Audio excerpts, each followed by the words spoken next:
doesn't work after I'm muting because they have switched it off.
Could you take some pictures to my phone?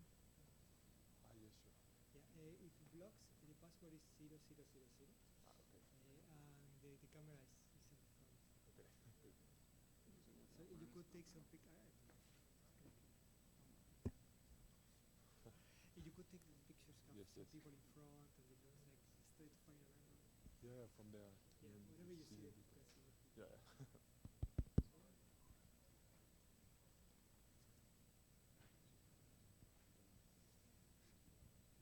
Should I just keep this one on? No. Yes, now it's on. Now.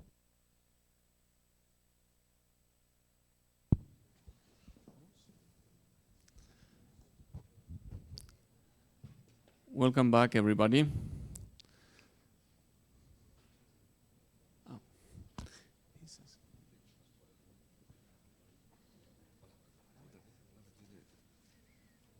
micrófono? Aquí en el bolsillo. ¿No te gusta ahí? Ya está. Está apagado, vale. Okay, now we're starting a session on mergers, acquisition, and investment. This is really new compared to what we've done the first 3 years. But we've seen more and more of these things happening in the ecosystem, and we thought it would be interesting to bring some experts and people that have gone through these processes to explain what they learned, how they did it, and what they recommend to us. So we will give floor to my very good friend José Pozo from EPIC to start this session with the title of Who is Buying Who in Photonics. So thank you, José. Thank you very much, Pascual. I would like to also thank SECFO and the organizers of this fantastic forum, and of course say Feliz Año Nuevo to everyone. How is everyone doing? Happy? Are there energies? Are you tired already? Is it siesta time in Spain? Are we all awake? Good, good. So my name is Jose. I'm the CTO of Epic. So CTO and association don't go together. I'm not a CTO and nothing. I'm just a guy who wanted to have a cool title, and Carlos said, you should be CTO. I said, okay. But my job is to know the technology of 500 companies. Last year, 2019, was a really cool year for Epic. We managed to reach 500 of you, so thank you very much for supporting the association. My job is to know what every one of these people are doing and what could be the potential suppliers and customers. And with this, I decided to take that challenge and to build a team with CEOs, a team of 500 CEOs that follow me around the world, and they meet with different system integrators. And we found some very good business for you, but at the same time, we also collected a lot of information.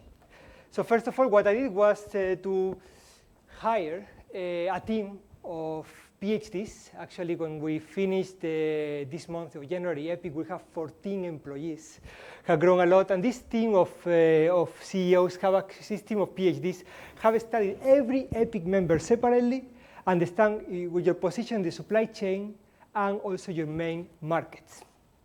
And with this, and taking into account that all the people were doing my job, I could travel. And this was my calendar for last year. I did travel a lot, and I did learn a lot. I did learn that there are so many different opportunities in photonics that the world is really our oyster. And in the next 25 minutes, I'm going to summarize some of these learnings. Before that, I would like to remind you that Epic does two things. I'm not here to make a sales pitch. Epic does two things. The first one is we organize very focused meetings. The second one is we give you market reports. We organize very focused meetings, for example, like the one we're going to do at Microsoft, at the headquarters of Microsoft, to talk about the transition towards 400G+, or like the one that we're going to do at Siemens on 3D printing on metal. We have different locations. We always try to go to the system integrator to find the best possible business solution. And the second thing, we always try to connect you with the right company. So whenever you want to meet any company or you want to have a discussion with any potential company that could be your potential customer, partner, supplier, please always let us know. And that's all. No more selling. I'm here to talk about mergers and acquisitions. I don't know if I'm the right person to do that. I started 3 companies and I failed 3 times, so perhaps I'm not the best person to tell us how to start a company. Maybe we can talk about how to not start a company, and that I can tell you a few things. But what I did is every time Carlos and we found something in the news about a merge or an acquisition, we uploaded it to a website. And we collected a lot of data over the last year. Actually, all of you, not just the Epic members, but everyone, you go to our website.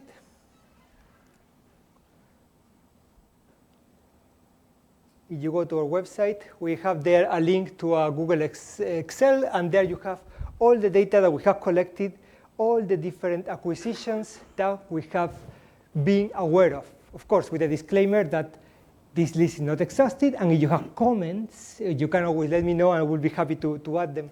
For me, one of the most interesting things to start with, we're going to analyze this in the next 20 minutes. The most interesting thing is that many of these acquisitions were introductions happened at Epic meetings.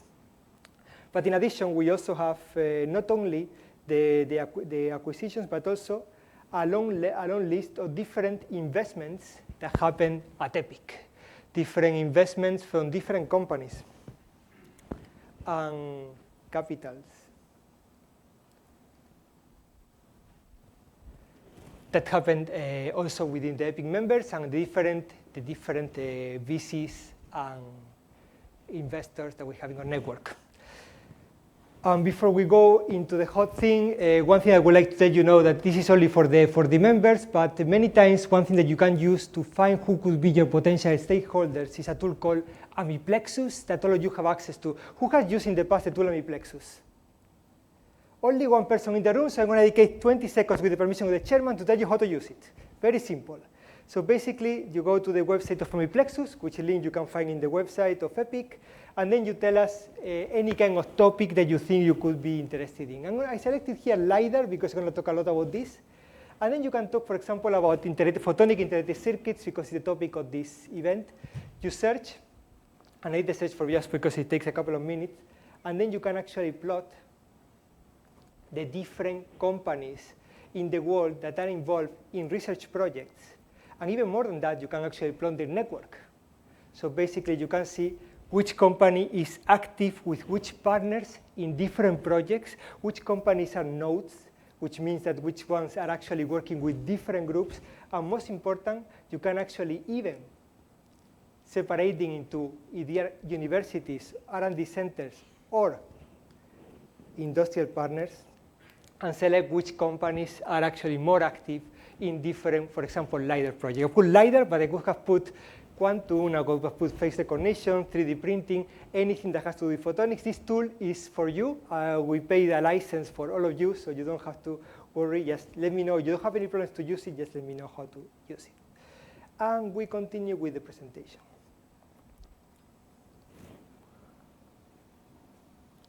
So I talk about LiDAR because it's been one of these cool, interesting things happening in photonics in the last years, and especially on the M&A sector over the last 2-3 years. So one of the market reports that we provide to our members is from Joel, and talks about the transition of LiDAR between 2018 all the way to 2025, and what kind of components are key. So many of you know the company Luminar. So Luminar has been quite active with EPIC, and last year they raised more than 100 million, but I know 100 million for sure, so that's why we put it there, following some investors that were, some of them are listed there. We talked to them, we asked them a few things, not the most communicated company, but they gave a presentation at 2 of our events last year. And they were talking about what would be the unique differentiation factor. And basically they said that this was the unique differentiation factor, that they use, in their opinion, the ideal material for the detector and the ideal material for the source and the different integration sector. We honestly, and after talking to them, we found nothing special about this. And we saw many of our members developing very similar approaches to that. Actually, 2 months ago, we organized a meeting on LiDAR for automotive at Eindhoven, and we had actually quite many different conclusions that it is just about presenting your technology in the right way. But at the end, we saw, in that list that I presented in the beginning, we saw at least 20 different acquisitions on LiDAR. Here is one of them, for example. This company, Drive AI, is a company that makes autonomous driving solutions in California. It was about to disappear and was acquired by Apple. It is one of these cool things, cool technology that is attracting quite a lot of interest in Europe. Another one. Europe has been very well recognized for many years in the field of high-end optics, freeform optics, wafer-level optics. We have actually, in the last years, put together in EPIC all the different companies. Many of you have heard of Antirion, SUS Micro Optics, Aspericon, Zeiss, have put them together to try to build a supply chain of all the different optics solutions in Europe. For many different sectors. We bought this market report from Joel after giving them the input, and we identified a few key sectors in which the technology of Europe has been key.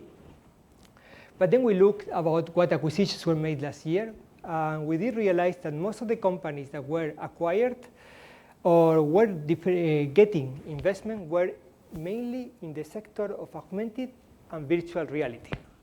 Actually, this year in Rochester in May, we're going to have a meeting to talk about this. But we saw lots of big companies acquiring different companies on this. And in addition, there was a company in Europe acquired by a Chinese company. This company is called Antirion.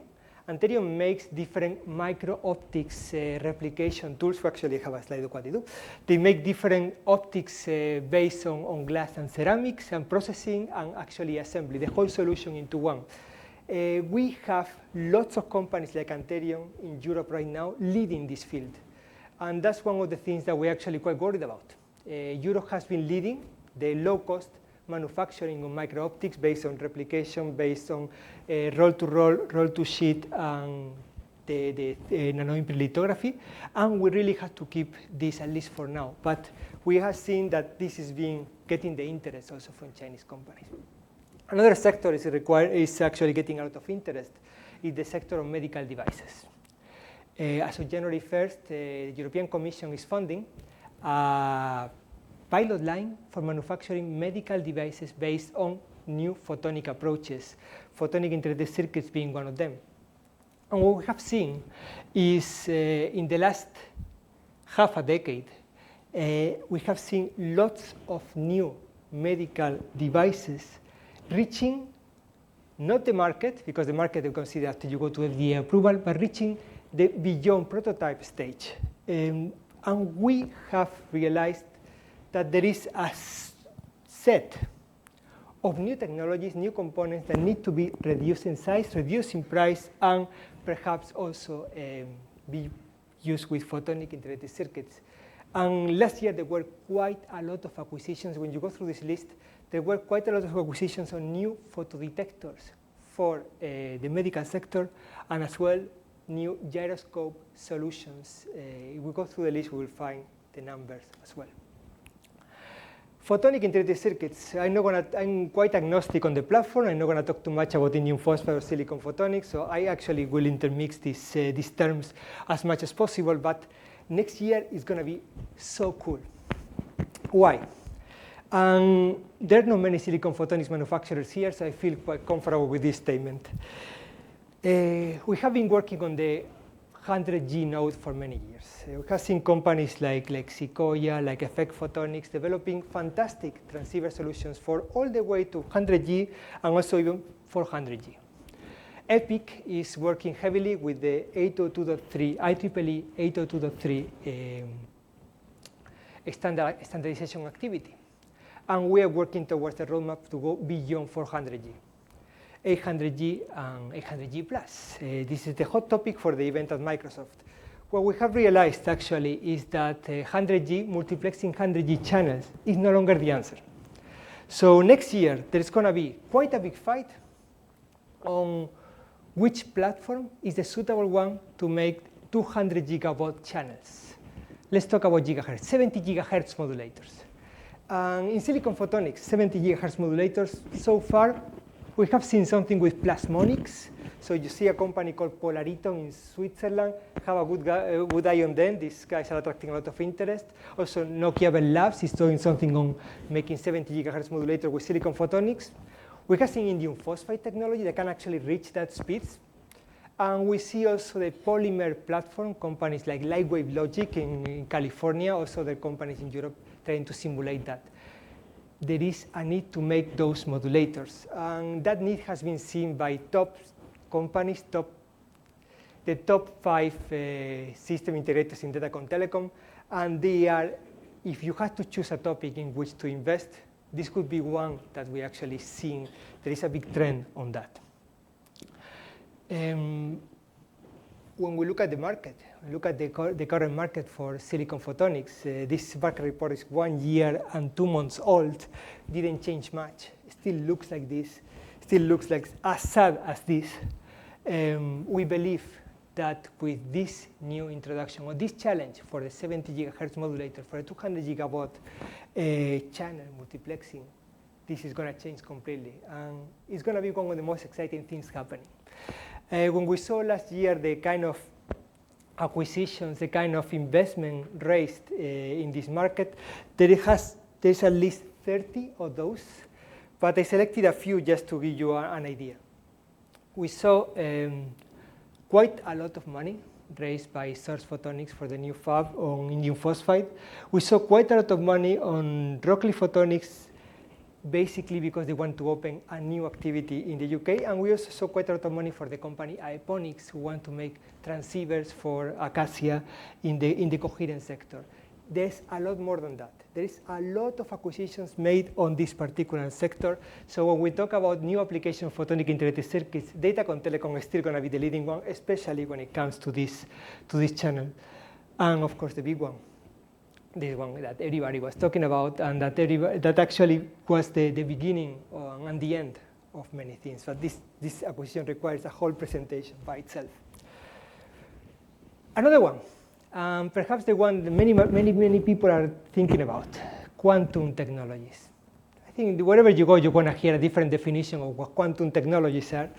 But at the end of the day, we saw, of course, a huge, huge investment all over the world on quantum technology. This slide was made by my friends from OSA, so I don't respond to the numbers exactly. But I did see that the Europe was actually, as of 9 months ago, that is the lifetime of this slide, Europe was actually leading quite a bit the investment on quantum technologies.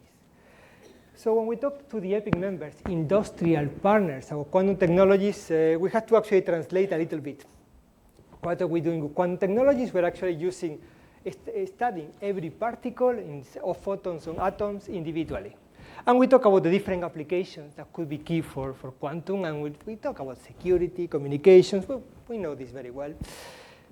So I talked to them, and I asked them, what do you understand about quantum? And the company that, who is buying who in photonics, the company that wants to invest heavily in quantum is SAIS. So when you go to the SAIS, you go to Google and you Google SAIS Quantum Challenge. Do that after the presentation, not right now, but do that after the presentation. Google SAIS Quantum Challenge, and you will see there that there's a challenge for companies developing quantum technologies on how to answer their needs. So in the meeting that we organized in Barcelona a couple of months ago on the World Quantum Photonic Technology Summit, by the way, the next one is in Glasgow after summer, but the one that we organized in Barcelona a couple of months ago, the company, they said, look, quantum is nothing new. We've been doing quantum technology already for a long time. We just call them quantum mechanics, and we actually, all of you know this, especially the ones who have PhDs in physics. We know how to make a laser with the stimulated and spontaneous emission. We know about how we change the world with these particular processes in quantum mechanics. So for them, they want to say, we understand quantum technology is the next evolution, the natural evolution, the evolution in which we talk about every particle by itself. And we want people to believe that in the same way that in 58 we had the first IC, we could not imagine the amount of applications, how we're going to change the world in the 50 years to come. This is what we want people to think about quantum, not to think about the application itself, but the particular challenge, the particular mindset. So they talk about different challenges that they want to invest on. They talk about computing, communication, imaging, sensing. Of course, I will share the slides afterwards, and I don't want to go through all the steps individually, but the key answer here was we need to have companies who can solve the problems that SAIS has when it comes to quantum technologies. Because one thing that we have seen, all of us, we have seen is that no matter where you go, you find a quantum startup. Some of them very, very, very interesting and successful, like our friends from QSite, I think they're in the room, and others who managed to get quite a lot of interest from investors, and now the investors are getting nervous because it's difficult to deliver on these fantastic promises. So we studied all these startups individually. We had the study on, most of the numbers are not public, but we have a study on how much money they have been getting. But most important, I met with our EPIC members from the UK, from CSA Catapult. We put all these startups together, and we tried to find what were the key challenges when it came to develop these quantum technologies R&D. And we found that for each application, there was certain components and certain products that needed to be developed. Actually, we could separate them into two different arms. One of them would be the quantum timing, the quantum sensors, while in the other would be more the LiDAR and telecom. And we realized at the end of the day, no surprise here, we need single photon detectors, we need accurate light sources, and we need a way to package them both together.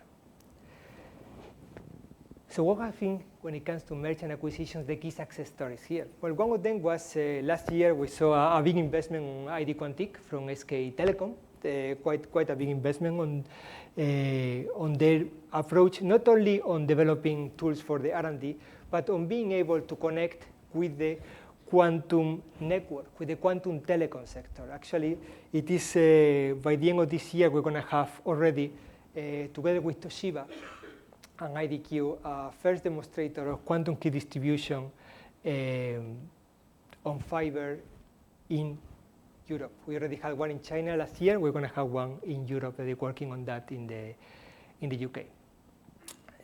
And also, we also, not only in the tech and telecom, but we saw a lot of investment on the quantum sensors. And here, at the end of the day, I want to really conclude with this. When it comes to quantum technology, we can measure many things. Well, actually, we can measure everything. We can measure time, rotation, gravity. We can measure magnetic fields. We can measure pressure, temperature. I said time, the first one. We can measure time. I think we already knew how to measure time, right? You can measure time with a clock. One thing that we noticed when it comes to quantum sensing or comes to quantum clocks is that, well, for any standard clock, you have normally an accuracy of 10 to minus 4. That is more or less 1 second over every year, which means that you have the clock for 10 years. At some point, you have to actually put it back in time. When it comes to quantum clocks, you have an accuracy of 1 second over the entire life of the universe. And that got quite a lot of interest from, of course, everyone that works in any kind of time solution. When it comes to acquisitions, most of the companies in quantum are in stealth mode, so I cannot tell you which one it is, but the one that has raised quite a lot of interest are companies who are developing lasers for the 467 nanometer wavelength. That has been one of the core sectors last year in quantum for the acquisitions, basically, because with that you can actually excite a transition, an atomic transition that actually has this most accurate and completely independent on the location timing for the transition of an atom with which you can build this atomic clock. And with this, I would like to, first of all, remind you that, yes, I'm everywhere. There are EPIC meetings everywhere. Please make sure that you attend at least 2 per year. That's my challenge to you. The second thing is whenever you cannot go to an EPIC meeting, is that EPIC became a multimedia platform now. So you don't have to go to the meetings by yourself, but you can see the videos of all the presentations. So whenever you want to see any of the presentation by the system integrators made, if you cannot find it, always contact me. For anything that you need, as soon as it's legal, I'm at your service. Thank you very much. Thank you, Jose, and thank you for the remark, at least a legal thing. Thank you. So now it's time for questions.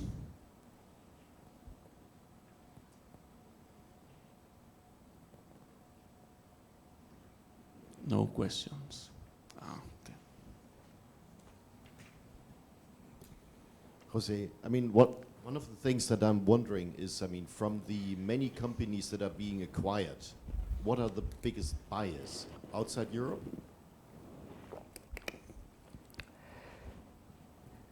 What we have seen with the numbers that we have is that there are few companies from China acquiring companies in Europe.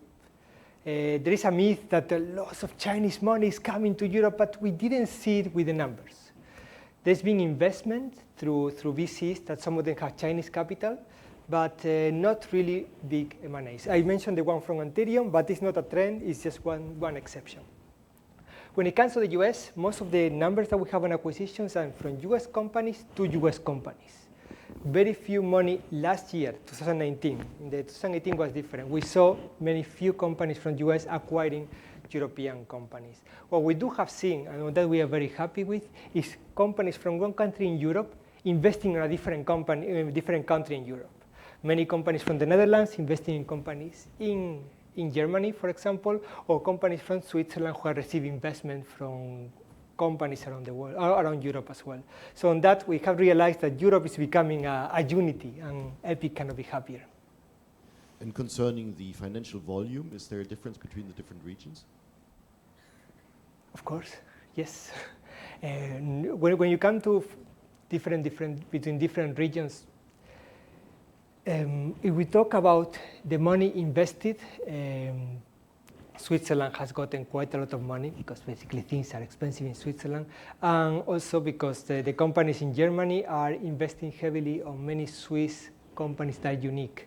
This year, at the end of the year, I couldn't put it in the slide because I didn't have the number. We saw a big acquisition by AMS Technologies to a huge giant to Osram, and that also shows a little bit of the kind of volumes that we are. So there are many acquisitions in the less than 10 million, and there is a few on the hundreds of millions. So it's hard to make a trend there, hard to make a rule. Thanks. Any other question? No? Then let's thank Jose again.